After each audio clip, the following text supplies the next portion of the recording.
I have with me today Carlos Menchaca, who not only has served New York in many capacities, but was a candidate for mayor until quite recently. And then he decided to endorse someone else. We're going to get into that. But before, let's warm it up with Andrew. There's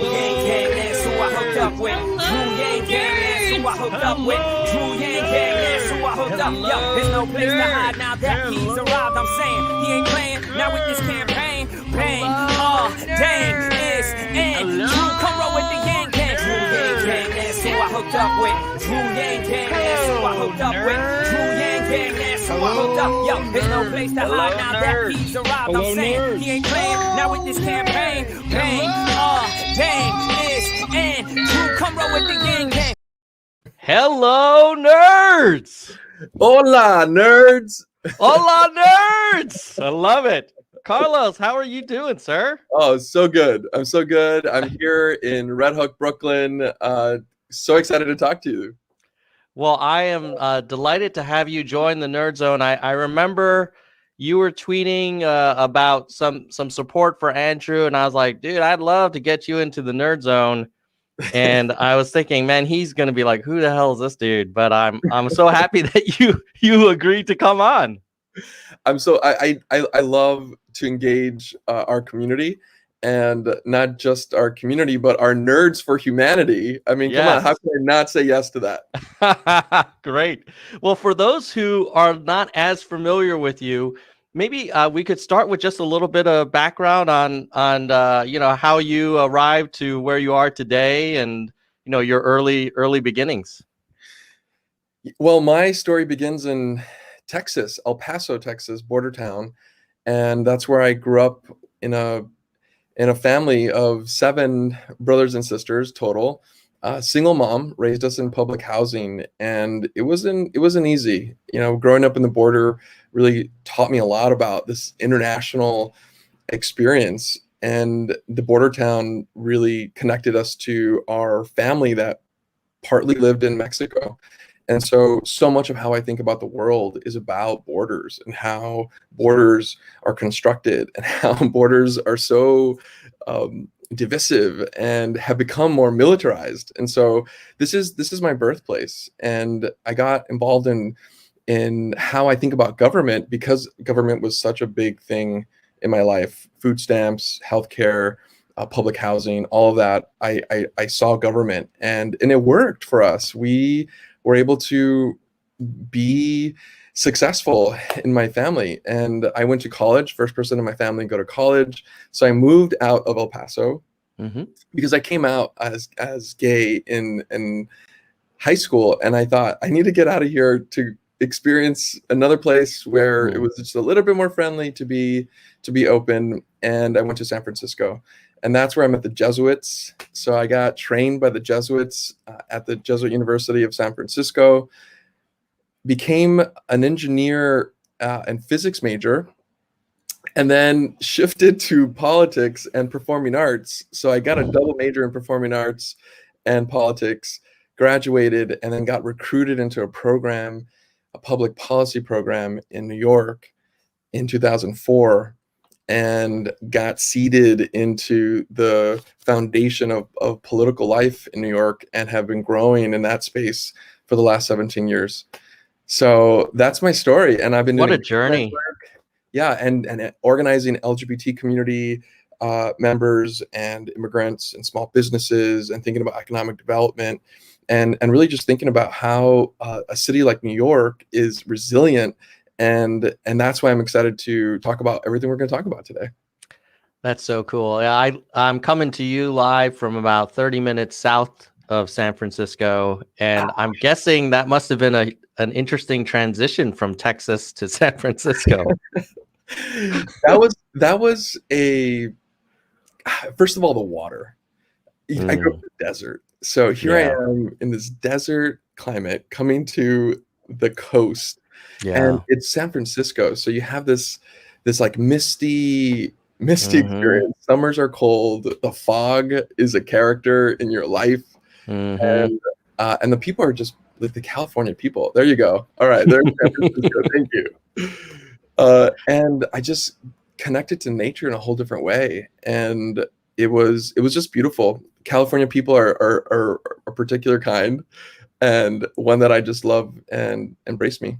Yeah, I love I just moved here this summer or last summer, and I love it here. I absolutely love it here. So tell me a little bit about your start in New York politics. You mentioned you got involved in a program around policy. What was that like?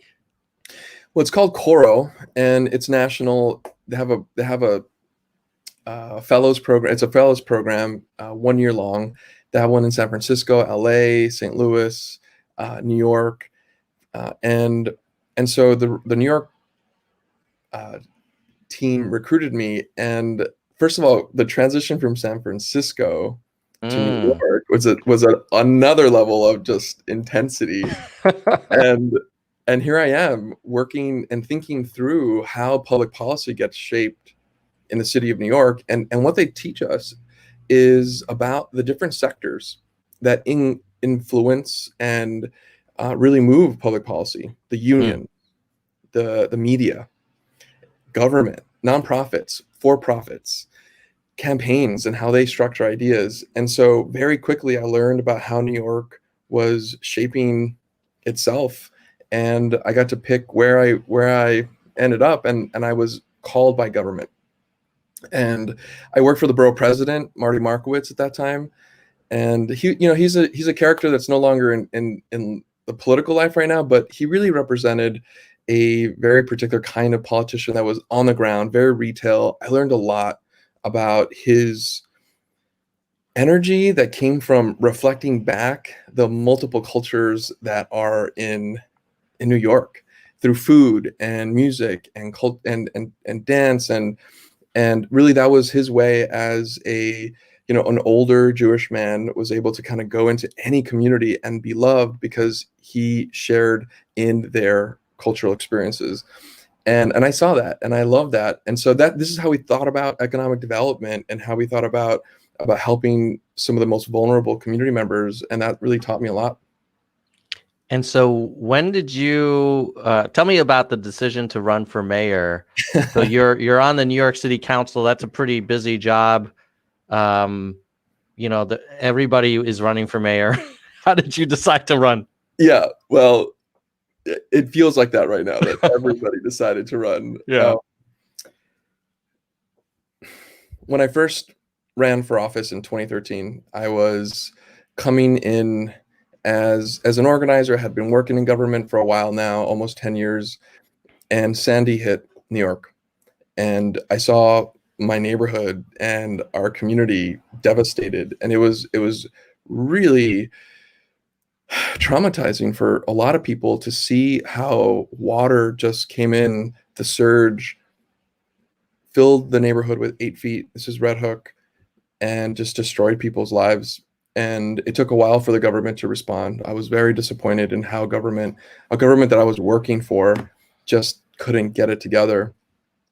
But the people rose up, and we organized, and this is mutual aid. This is happening in COVID. So COVID has reminded me of that moment and the resiliency of people. And we just saw the power of community. That excited me to run in 2013. I beat out an incumbent at that time. She was an 11-year incumbent and just wasn't doing the work. And people really saw in me an opportunity to engage in a whole new way, to bring people in, especially immigrants. And so my work for the last 7 years in the council has been about rooting in communities that will never have the power to vote, until we change that, by the way. But will never have the power to vote for an elected official, but want to engage in government, want to make it better. And so my last 7 years has been about participatory democracy and bringing young people and bringing immigrants into government to say, hey, this is where we need to spend money. This is how we want government to interact with us. And I learned a lot from that. And not only that, in my community where I represent, over half of the people who live here are foreign born. And as many are speaking another language other than English in their homes. And those are the moments and gaps where government needs to really come in and support. language access is one of the biggest things that prevents a family from asking for support, from getting support, from supporting government. Everything from reporting crimes to the police department, or engaging with an idea about how to change a law or how to bring a law into fruition. And all of that I saw as power. So as a mayor, what I wanted to do was take that to the next level. I want to think about New York, an immigrant city. The economy is run by, people think about Wall Street, but the real economy, the thing that is keeping this city alive today, are immigrant businesses. The immigrant businesses that start as a street vendor and then become a brick and mortar and then become this world-renowned restaurant. And it's all rooted in a cultural experience through food, but it's driving the economy, and then bringing tourists. So all of that I think is really very powerful, and I always see a gap in that, and that's why I ran to really bring those voices into the center. So tell me about the campaign. What was that like, running for mayor? Yeah, not like my first two races. Running for council district, it's 200,000 people that you're engaging, but this was something else, and I was ready for it in a lot of ways, because it really allowed me to value all of the work that I've been doing citywide, and it connected me to people that I have been working with. But what else happened was really the confrontation that I had with institutional powers that I thought reflected my values, but instead were, I think, wrapped up in their own institutional power hunger, and didn't really see me as a viable candidate. And so a lot of doors that I thought would open just didn't open. And that was a confirmation of maybe a little something that I kind of thought was there, but it really did confirm that. And this is why I think Andrew and I really resonate with each other, because I think we can both see institutions of power, whatever they are, unions or political PACs, and whatever spectrum that they're in, they sometimes get so separated from the people on the ground that they lose that understanding. And that's the evolution of institution, and that's okay.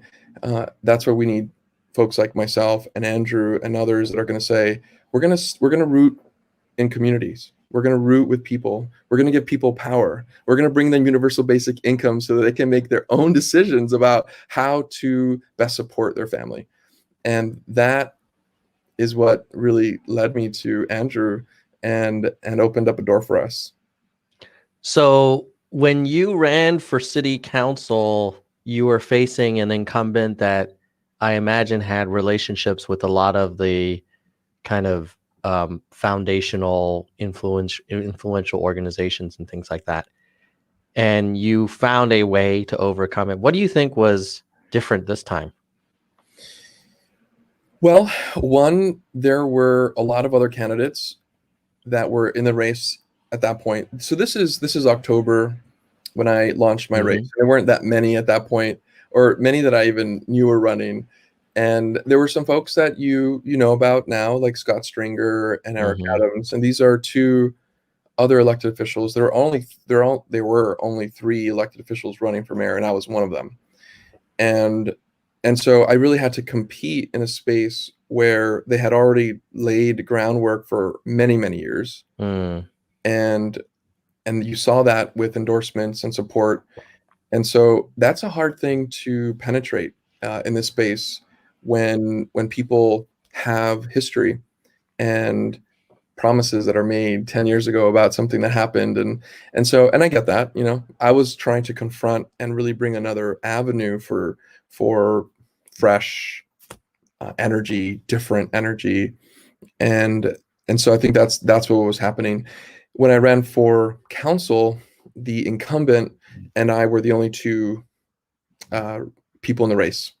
And that makes it easier to make a decision. Here you had a lot more happening. So, but I tried, and boy, did I enjoy that ride. I learned a lot. I just talking to the donors and trying to get them to really think new, think different, think outside the box, think outside of institutional memory, and really choose something new. What's cool about Andrew is that I think he was able to do that. You know, his name recognition and just the way that he speaks about his vision about the city and how we can bring just the folks that are going to be able to engage in a way that just cuts through that and allows for people to rise up is what I wanted to do. So I'm like, we're the team. We're gonna Kindred spirits. Yeah, absolutely. Yeah. And that's what we need right now. What would you have done differently if you could turn back time to October? Oh, I don't know if I've thought long about that one. I'm still coming down from that in some ways. Mm-hmm. But as you asked me the question, I'm thinking about a couple of things. One, I think that COVID had really impacted my spirit, and we were already, deep into COVID, all of us, the whole world. Mm-hmm. And I hadn't really understood how it impacted me until I got my vaccine, and I'm fully vaxxed now. And Congrats. Thank you. I just got my second shot yesterday. Congrats. Okay. Yeah. And I'm how are you not sick right now? I feel like I feel like I was in a fist fight, and my whole body's, I'm feeling it's aching a little bit. I've been but I'm very happy that I have full vaccination, and it's a little safer, and I also feel like it's everybody's obligation for the community. Like there could be, I live in a neighborhood with a lot of older people, and I certainly don't want to put them at risk. So yeah, but I wouldn't miss this conversation for the world, Carlos. Well, thank you. You're feeling it, and so was I. So thank you for creating the space and that commitment. I think what you are feeling is what I was feeling in terms of really shedding all of that it was very psychological. I think the impact for me, the isolation that I was experiencing. I live alone, but I got a quarantine pup, so I have a dog now because I'm home all the time. As an elected official a single elected official, I don't recommend you getting a dog, but she has saved my life. Yeah, unconditional love. And where'd you get what breed? Out of here, I'm a dog person. Oh, you're a dog person? Yeah, she is a pit mix. And I think people call her like a pocket pit, and that means it just means she's small. She's like 35 pounds. Okay. Really small. Yeah. Curls up like a little ball, and is just the most loving cuddle bug. Yeah. And that's what I need right now. This lockdown has been great for a lot of dogs, because I recently took my family out to dinner because the Bay Area is starting to open up again. And the dog was like very confused. Like, wait a minute, where are you all going? She was looking at us in the window, and I was like, well, this is kind of what normal, like we don't usually stay in the house all day. But so Carlos, as you thought about this, pausing your campaign or suspending your campaign, you didn't have to endorse anyone. I mean, you're not winning a lot of friends in some of the power brokers by joining the Yang train. What was that decision like? I mean, it had a lot of gravity, no doubt. I was holding something that was potent, and I thought about it for a little bit. It was about maybe a full 3-4 weeks before I finally endorsed somebody, and I had a process. I'd love to talk to you about that process. Yeah, dude, please do. It's something that I'm talking to people who want to listen about it, and there aren't a lot of people that care about that process. They see the Yang endorsement, and then they just write me off, and write off my 17 years of public service, and that's cool. That they can do what they want. But for those who ask, I really kind of shared with them that after I paused and suspended and ended my campaign, I reached out to all of the candidates and offered them an opportunity to talk about the future of the city. And I think Andrew was really the one that responded with urgency and really just for humanity reasons. He called me and was just like, look, bro, like I was with you. I'm with you because 13 months ago I ended my campaign and it felt bad. And I know what you're going through right now, and I hope you can take care of yourself and let me know what I can do. I care about your heart. I watched you on all the forums. We were spending more time together as candidates over the last 4 months than anybody else. And so I just felt like this connection that was always there. And we were talking during that campaign. I would tell him about some of the immigration stuff that I was working on, and we created a friendship. But this call really deepened that commitment to just the heart and the human person who I am. And I thought about that. I held that for a little bit. Other candidates texted me, days later, some called, but that one felt just real. But I went through the process. I said, I wanted to talk to people, and some of them took me up on it. And I took them around Red Hook, my neighborhood, and told them about the public housing issues. And I did that with Andrew. And I think with Andrew, he really reflected back to me what he was hearing from me about how I do what I do. And he really saw me as someone who has been a moral compass for the city council, for the issues that I'm driving. And he just really understood that, vocalized it, understood the value that I bring into government. And that's what I want in another mayor. Like, that's what I want in the next mayor, someone that can really understand that in conversation, in dialogue with people. And that's why people are reacting to him the way that they are. That's why he's high in the polls, because I can see his power of listening. And that's not something that you can learn very easy. That's something that I think is innate, and it is, and I could tell that. And so all of that led to my decision to say, you know what, I want to join a campaign. I want to get back in there. I want to get back in there. I want to talk to voters. I want to tell them about our story. And that's why I joined. And it was a week after we sat down and walked around, and I said, okay, I'm going to do this. I'm going to get a lot of pushback, venom, but I'm ready to take that risk because the future of the city is at stake right now. And we don't agree on everything. And that's the other thing. It's like, we don't agree on everything, and nor do we have to. The policies that we may debate on, we can debate. We're going to listen to each other. But the values where we grow those policies from is the most important thing, I think. And we have the same values to support some of the most vulnerable members of our community, to regenerate an economy that understands equity, and ensure that people have what they need. And that's it. That's where we start everything. And so I'm excited about that. And I want to join the next administration as a senior member in his team so that I can keep doing the work that I'm doing today for the future.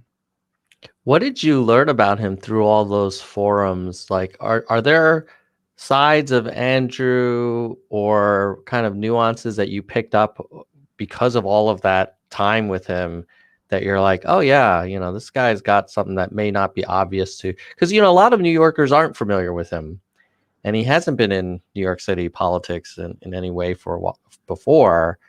What did you see in him from those experiences? Maybe you could share just like a example or something where you feel like, okay, yeah, I got to know him a little more. I think there's a sense of fearlessness when approaching, and I keep on using this word, but institutions. There's a set of either things he said or how he is joining me in this idea that we can actually push institutions aside and then bring in new voices. And I think we both came at it from different ways, but his words, not mine. He's like, we gotta, and this is after I kind of explained my own journey. He says, what I see are decisions like corporations make decisions, board member style decision making in government, and that needs to go away. We need to really remove that kind of decision making and really bring it to the people, because the people know best. And I don't know if that comes out. I think people have a lot of ideas about who he is, Mm. but that I think can be one of the most transformational things for a space like New York, that really is powered by institutions, corporate, private sector, and unions, and Hmm. yeah, these are all institutional. But at the end of the day, the people vote. At the end of the day, it's the people that make the city run and beautiful and resilient. And that's what I want to see in this next administration. And I think that's what I see, a fearlessness in engaging institutions. Soju has a question. Someone in the Yeah. audience says, I was surprised some Dems called Yang a communist, a foreigner billionaire. You know, I've heard that he's apparently lives in LA. Is the accusation. Do No, you think race plays a factor? You know, did you experience racism? I mean, I remember, and this is not from kind of radical MAGA. This is within the New York Democratic Party, saying like people like Andrew Yang have never really worked. You know, who is Andrew Yang? Is he really a New Yorker? Like, why is he calling this a bodega? You know, ha ha ha kind of thing. What was your reaction as you observed that from your point of view, and what's your take on the race within this campaign? I think that there's no doubt racism is embedded in some of the venom. I think it's hard to tell. It's really hard to tell sometimes when someone is rooted in racism, but I think it's important to call it out when we see it. And I think that there's a reason why there has been a struggle in political spaces for what and this is something I fight too in my other lives that I have, and really electing first and second generation immigrants into power. Uh, Government and corporations are run by old white straight men, and that's just real. And I think what I see and experience myself is a lot of that, and there are little microaggressions. Uh, you know, I haven't really talked about this publicly, and I'll just use um, just the experience. But there was another candidate that is running for mayor right now, who just asked me to drop out of the race, and because I wasn't born here, and they were born here, and that right there for me is this like this the signal that because I wasn't born in the city, and there's all these like you're the other, and Mm, all those things I think are terrible for government, and I take that deeply, because it's not necessarily about me. Like I can take care of myself, but those things happen in rooms and meetings and making decisions about how you elevate uh, people in positions of power and give people space to talk. And the plight of the immigrant is real, and I think people aren't even aware of their own racism or sexism or homophobia or transphobia, and it just comes out. And so this is why it's important for someone like Andrew and someone like myself to be able to come out with all their power, and with love and compassion invite people in. And the Asian community in the city of New York has really galvanized, because they can see themselves for the first time in positions of power, and in a moment where we are experiencing so much hate in the Asian community, with the Asian community, against the Asian community, we have to stand up and say, hey, this is really important, and this is an opportunity, and let's support. And that's why I'm here. how was that suggestion conveyed to you? Was it kind of beating around the bush, like, hey, you know, Carlos, I know you're from Texas, you know, but we really need a mayor who's born here, or like, No, it was very aggressive. It was oh, like, you should drop out. And I told them, I'm like, this is something that white men have no problem doing. And this is how I have confronted in so many spaces over my course of life outside of El Paso, Mm. California, even, and here there's just so much embedded sense of isms that get presented with aggression, and I don't know, like, I guess they can think about it in their way, but when you're asking the question, it was very aggressive and very just turned me off completely. Mm. And but it's real, and it's real. It happens. Now you're I noticed we're at the half hour mark, a little past, and I know you may have something to run to. Do you Yeah, have a few I have more maybe like minutes or 5 minutes. five more minutes? Okay. Yeah. Let me run through some questions from the audience, and then we'll blaze. Okay. I share on Twitter wants to know, how did you choose Yang over Morales? A lot of people like Morales. Like, what were your thoughts there? I mean, you certainly spoke a little bit about that, but Yeah. any more color? I think in a lot of ways, Morales is touting a lot of the same things that I'm touting. Uh, but I'm the one in the council that has been touting those things and voting on those things and taking the hits on those things. I think that we tried to create something and it didn't happen. I think there was a lot of misalignment in who we were as people, and so I just didn't. It didn't click. It didn't click, and I moved through this world with a lot of heart and just my intuition, and it didn't click. And so that's okay. These things happen, and that's okay. I wish her the best, and her team. I know a lot of the folks on the team, and so may may the force be with you. And I'm making a choice that's very specific, where I think I know we're gonna be able to have a shot, and not only that, really transform how we take things that have been so divisive and different in terms of policy, whether we're going to defund the police or maximize funding for the police. And the question is, how do we take these very charged things and talk about them and engage it and then move forward?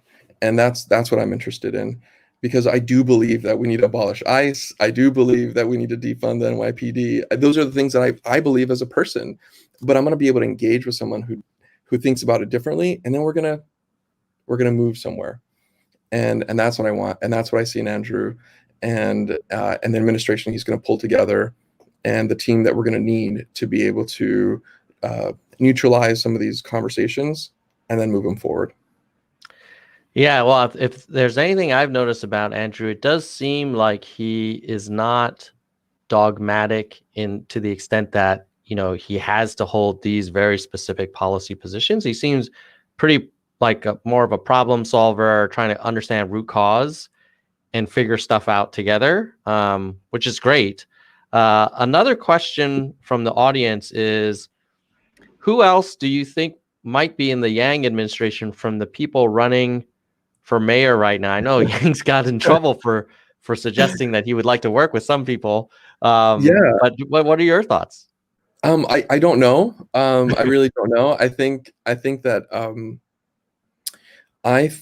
that we got to get to June 22nd, and we'll see where folks are. I think there's a lot of humility for people to be able to say, you know what, I can work with you, under Mm-hmm. you. There's like this ego situation, Mm-hmm. and I'm a worker.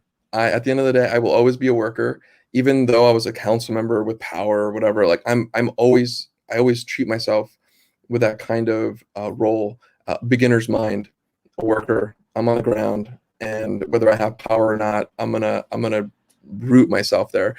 I'm not sure that's something that a lot of elected officials have in their person, and so I don't know who else is going to work or want to work if Andrew wins, but we'll see.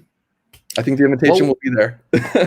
What would you like to? Last question. Well, maybe two more. One quick one. What would you like to do in the Yang administration if he were to win? What would you focus on? Well, as a council member, I have really learned about the siloed existence of agencies, city agencies. I have been in challenging struggles with EDC, the Economic Development Corporation, or say SBS and the Mayor's Office of Immigrant Affairs, and so really what where I see myself is in this deputy mayor role to really think about how we examine the relationships between agencies so that we can actually bring the conversations around equity from a mind of an organizer. And I feel like I think the previous mayors have really not taken that challenge on and brought in folks that were from the private sector, say, and driven things very kind of corporate driven. But imagine if we bring an organizer into that space to really think about the people first and start the conversations from the people, and then execute. And I think that's what I want to really present. But first, let's win, and then we can start that transition conversation, which will be a long ramp too. By the way, this is the first time we've had a June primary, which means that we'll have there's a general election, but I think we'll be able to have these community conversations around the city about how government needs to look.